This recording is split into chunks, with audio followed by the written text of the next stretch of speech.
మహబూబ్ నగర్ వెళ్దాం. మహబూబ్ నగర్ వెళ్తే ప్రదీప్ మనకు సిద్ధంగా ఉన్నారు. బీజేపీలో వనపర్తి మాజీ బీఆర్ఎస్ నాయకులు మంత్రి నిరంజన్ రెడ్డిపై అసంతృప్తి ఇటీవలే ముగ్గురు రాజీనామా చేసినటువంటి పరిస్థితులు ఉన్నాయి. దీనికి సంబంధించి మరింత సమాచారం అందించడానికి మా ప్రతినిధి మహబూబ్ నగర్ నుంచి ప్రదీప్ సిద్ధంగా ఉన్నారు. ప్రదీప్, చెప్పండి.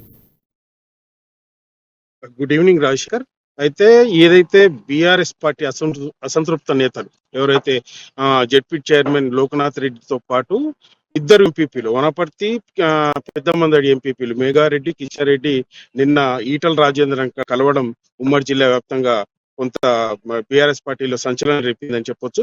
అయితే ఈ గతంలో ఎమ్మెల్యే మంత్రి నిరంజన్ రెడ్డికి పై వ్యతిరేకత అవలంబిస్తున్నారు. అయితే మొత్తం మీద ఈ గతంలో కూడా తమ అనుచరులపై మంత్రి దాడులు చేయిస్తున్నాడంటూ, తమ అనుచర గణాన్ని వేధిస్తున్నాడంటూ వీళ్ళు పలు ఆరోపణలు అయితే చేశారు.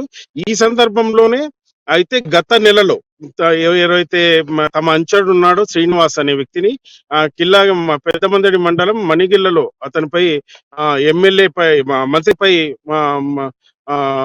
వాట్సాప్ లో వైరల్ చేశారంటూ అతనిపై పోలీసులతో అక్రమ కేసులు బనాయించి పోలీసులతో కొట్టించడం కొంత సంచలనం రేపింది. ఈ నేపథ్యంలోనే మంత్రికి సంబంధం లేకుండా అది కాకుండా తమ అనుచరులపై పోలీసులు అది చేయరని, దీంట్లో మంత్రి పాత్ర ఉందంటూ గత నెలలో ఎవరైతే లోక్నాథ్ రెడ్డి మరియు బీఆర్ఎస్ పార్టీలో కీలక నేతలతో పాటు పెద్ద మొత్తంలో కార్యకర్తలతో సమావేశం ఏర్పాటు చేసి వీళ్ళు బీఆర్ఎస్ పార్టీకి రాజీనామా చేశారు. ఈ నేపథ్యంలోనే నిన్న ఒక ప్రైవేట్ ప్రోగ్రామ్ అంటే బీజేపీ నేత ఎవరైతే మున్నూరు రవీందర్ రెడ్డి ఉన్నారో అతని తల్లిదండ్రుల జ్ఞాపకార్థం అయ్యప్ప స్వామి దేవాలయంలో ఒక ఆర్చ్ను ఏర్పాటు చేసే కార్యక్రమంలో పాల్గొన్న ఈటల రాజేందర్లు ఈ అసంతృప్త నేతలు కలవడం కొంత చర్చనీయాంశమైంది. అయితే వనపర్తిలో బీఆర్ఎస్ పార్టీలో లుకలుకలు మొదలైన మొదటి నుంచి అనుకుంటున్నా నిన్న ఈటల రాజేందర్ని ఈ నాయకులు కలవడంతో అది నిజమేనంటూ కొంత ఆరోపణలు అయితే వస్తున్నాయి.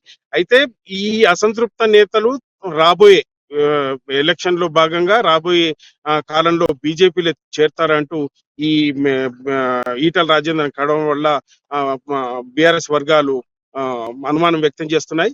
అయితే ఈ నేపథ్యంలోనే దాదాపు గంటకు పైగా వీళ్ళు ఈటల రాజేందర్ తో చర్చించినట్లు మనకు తెలుస్తా ఉంది. అయితే ఈ చర్చల నేపథ్యంలోనే బీజేపీలో చేరడంపై పలు విషయాలు కూడా చర్చించినట్టు కూడా మనకు తెలుస్తా ఉంది. అయితే మొత్తం మీద మంత్రి నిరంజన్ రెడ్డికి రాబోయే కాలంలో వనపర్తిలో గడ్డు పరిస్థితి అయితే ఉంటుందని రాజకీయ విశ్లేషకులు అంటున్నారు. అయితే ఉమ్మడి జిల్లా వ్యాప్తంగా ఈటల రాజేందర్లు ఈ అసంతృప్త కలవడం మాత్రం చర్చనీయాంశమైంది. ఇక్కడ చూసుకుంటే ఇదే ఏదైతే జరుగుతున్నటువంటి పరిణామాలు తర్వాత రాబోయే ఎన్నికల్లోనూ తర్వాత కొంతమంది నాయకులు ఇందులో చేరే అవకాశం ఏమైనా కనిపిస్తుందా? ప్రభావం ఎంతవరకు ఉండొచ్చు అంటారు? అయితే ఇప్పటికే వనపర్తి రాజకీయాల్లో బీఆర్ఎస్ ఎవరైతే కీలక నేతలు ఉన్నారో వీళ్ళకు అందుబాటులో వీళ్ళకి టచ్ లో ఉన్నట్టు మనకు తెలుస్తా ఉంది. అయితే ఏదైతే లోక్నాథ్ రెడ్డి మొదటి నుంచి నిరంజన్ రెడ్డి వ్యవహార శైలిని బాహటంగానే సభసాక్షిగానే వ్యతిరేకిస్తూ వస్తున్నారు.